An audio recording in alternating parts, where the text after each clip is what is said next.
нешто кое што, така да речем, и ветеринарите кои што после тоа значи ја следеа ситуацијата, го прокоментираа дека тоа е стационарна болест која што се појавува кога голем број животни се чуваат во мал простор кои што не се изолирани едно од друго. Тоа се обично мали кутриња кои што не се вакцинирани и поради тоа значи се јавуваат, значи имаме такви несакани случаи кои што морам да кажам дека се непријатни затоа што кога некое дете со голема желба ќе дојде и милениците се нели како уште еден член. Да, тоа се шокови кои што се доживува. Така, спомнавте дека 20% од оние кои што сте ги дале на посвојување се веќе угинати од кученцата, меѓутоа и пред малку споменавте дека 60% се евтаназираат. Значи околу таа математика некако тука не се јасни бројките на кучињата кои што обстојуваат во самиот стационар на сметка да кажеме на нивното здравје или понатамошно усвојување толку нели се појави потреба истите да се вдомат. Така, ние мораме да разграничиме најпрвен две работи, значи што е стационар или транзитен центар, а што е едно прифатилиште. Стационарот или транзитниот центар нема за задача да константно ги чува животните. Значи во држави каде што имаме голема популација на бездомни животни, програмата обично почнува со масовна стерилизација и враќање на улица.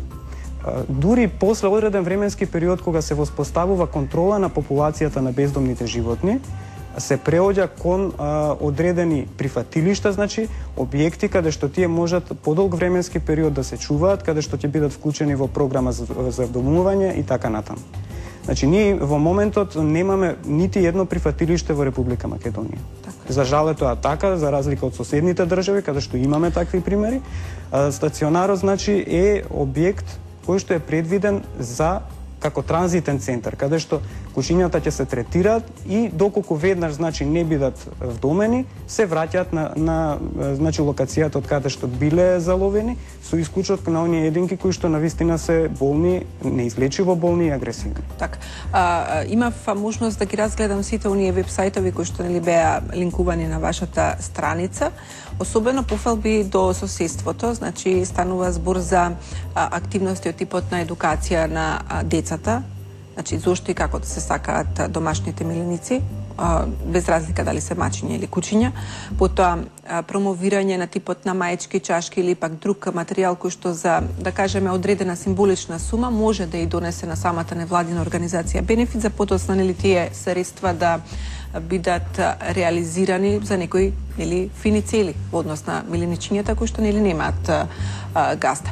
Што правите вие на оваа тема? Како се снаоѓате со пари за да може да одржите некоја активност или пак за да може да им излезете во пресред? За жал морам да констатирам дека барем овој сектор во кој што овие 4 моментално активни граѓански здруженија работат во Република Македонија, немаме, мислам, финансиска поддршка од институциите, така да сите оние проекти и акции кои што ги организираме се благодарение на индивидуални донации на граѓани и поединци кои што буквално не помагаат. Тоа од финансиска гледна точка беше и случајот на акцијата за вдомување која што беше организирана и затоа од секогаш сме им благодарни и ќе им бидеме благодарни на сите оние кои што не поддржуваат се за благодет на животните, а е во интерес на сите граѓани. Така.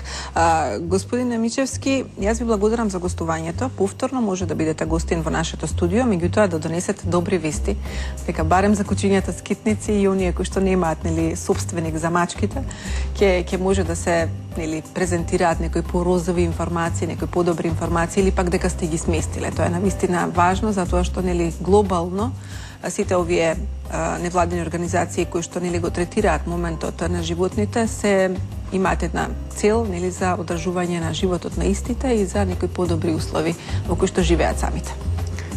Јас ви благодарам за оваа покана. Ние секогаш сме расположени да го кажеме не само нашиот став, тоа воедно би бил и ставот на граѓаните. На крајот на краевите ние сме граѓанско здружение и затоа и постои